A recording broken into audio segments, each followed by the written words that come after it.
परमेश्वर कबीर जी का एक हॉस्पिटल है, ये दास उसका नौकर है। इस जन्म मरण के रोग को काटने वाला एक डॉक्टर है। दवाई परमात्मा ने बता रखी है, औषधि मेरे को दे रखी है, ट्रीटमेंट विधि बता रखी है। तो यहाँ जो भी आपके साथ हो रहा है, घर पे या यहाँ पर, आपको ये नहीं सोचना चाहिए कि ऐसा क्यों हो गया, ऐसा नहीं हो गया। इसके दो कारण हो सकते हैं। यदि आपको कष्ट रहा है तो गॉड गिवन है, इतना कष्ट चाहिए हमारे को ताकि भगवान की भूल ना पड़े। और कष्ट आपको अधिक बढ़ गया है तो आपका नाम खंड हो गया है, आपने डॉक्टर की मर्यादा निभाई नहीं है, जिस कारण से आपको पीड़ा बढ़ी है। वैसे नहीं बढ़ सकती। औषधि ठीक से यूज नहीं की या कोई परहेज तोड़ दिया। तो इसी प्रकार या तो आपने कोई नियम भंग कर दिए तब आपको पीड़ा बढ़ सकती है, अन्यथा पीड़ा है और नाम आपके ठीक है तो गॉड गिवन है, परमात्मा का दिया हुआ है, उसमें अग्रम अग्रम ना करना। क्योंकि कहते हैं सतगुरु शरण में आने से आई टले बला, और जय माथे में जय भाग्य में सूली हो, सूली माने मौत, वह कांटे में टल जा। ऐसे ऐसे भारी कष्ट होना हो, जान जानी हो, पूरा परिवार नष्ट होना हो, एक्सीडेंट हो जाता है, एक टांग कट कर बच जाते हो, वो टांग काटना यानी वो अंग भंग करना डॉक्टर के लिए, परमात्मा के लिए आवश्यक था, अन्यथा पूरा परिवार भी नष्ट हो सकता था। हमने युगों युगों के पाप इकट्ठे कर रखे हैं, तो परमात्मा अपने हिसाब से हमें जो है ट्रीटमेंट करेगा, हमारी हर तरह की सुविधाएं प्राप्त कराएगा, हमारे प्रारब्ध के कर्मों को काटेगा, निकालेगा, खत्म करेगा। जैसे डॉक्टर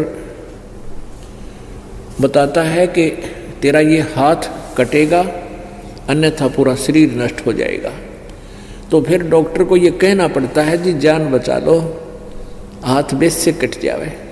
तो डॉक्टर का शौक नहीं, डॉक्टर कोई दुश्मन नहीं, शत्रु नहीं, उसने आवश्यक है जीवन की रक्षा करने के लिए एक हाथ को काटना। तो उसमें हम फिर कर क्या सकते हैं, सहमति ही देनी चाहिए। तो परमात्मा जो करते हैं आपके साथ उसमें आपको कोई ऑब्जेक्शन नहीं होना चाहिए। हाँ, इतना ध्यान अवश्य रखें कि नाम ना खंड हो गया हो।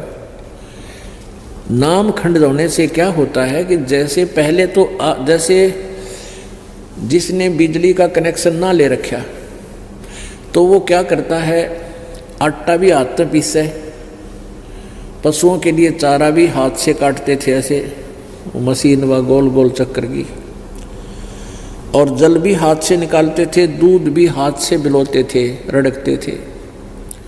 फिर ले लिया कनेक्शन, अब बटन स्विच ऑन कर देते हैं, अपने आप तो आटा पीसा जा रहा है और अपने आप कट कट कट कट सानी यानी चारा काटा जा रहा है।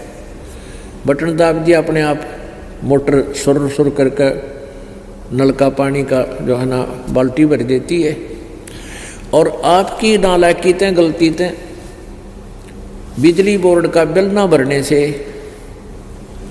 आपका कनेक्शन कट जाएगा, या किसी अन्य कारण से आपका कनेक्शन कट गया तो फिर आपको पावर नहीं आएगी। पहले जो पावर से काम हो रहा था वो बंद हो गया, फिर आप हाथ से कितना कर सकते हो ये अंडरस्टूड है। तो ऐसे परमेश्वर कबीर जी की शरण में आने से आपका सब कार्य उस ईश्वरीय शक्ति से होगा, कबीर परमेश्वर जी की पावर से होगा, और फिर परमात्मा की पावर से जो काम होगा वो बहुत ही स्पीडता होगा। और जो मनुष्य नहीं कर सकता, मानव मैनुअली नहीं किया जा सकता, वो पावर किया करती है। तो ऐसी ऐसी अनहोनी आपके घर पर होंगी, आप सोच भी नहीं सकते। ऐसा सुख मालिक आपको देगा, सोचते रह जाओगे हे भगवान मेरी तो जान जानी थी, और दवाई खा के छक लिया, कोई गोली काम नहीं कर रही थी, कोई किसी प्रकार की, और फिर एकदम वैसे ही आपको ठीक कर देता है परमात्मा। तो पुण्यात्माओं कहते हैं ना जाने के उस सतगुरु के शरण में आने से अगर फिर भी कोई आपत्ति आती है तो ना जाने के बला टाली है भगवान ने। एक तो ये है, और दूसरा ये है कि आपने या कोई मर्यादा भंग करती है, इन दोनों में से एक ही होगा। तो इसलिए कोशिश रखें कि नाम भंग ना हो। मर्यादा भंग होने से बहुत हानि हो जाती है, काल का दाव लग जाता है। परमात्मा कहते हैं जब लग हंसा हमरी आना और काल लगे ली तेरा बाणा। आय हाय, कितनी प्यारी बात कही है। कबीर परमेश्वर कहते हैं उस काल को कहा था जो यहाँ का मालिक है, ब्रह्म है, जो हमें यहाँ दुखी कर रहा है, पीड़ रहा है, गुमराह करके फंसा रखा है, उसको कहा था कि जब तक हंस मेरी आत्मा मेरी मर्यादा में रहेंगे, मेरा नाम खंड नहीं होगा, तब तक तो तेरा कोई तीर मेरे भक्त पर नहीं लग सकता, तो उसको किसी प्रकार दुखी नहीं कर सकता। तो काल ने कहा था प्रभु जो नाम खंड कर देगा विलिंगली, तो उसको तो मैं नहीं छोड़ूंगा। तो परमात्मा ने कहा था भी जब लग हंसा हमरी आना और काल लगे दी तेरा बाना। कहे कबीर सुनो धर्मराया, हम संखों हंसा पद परसाया।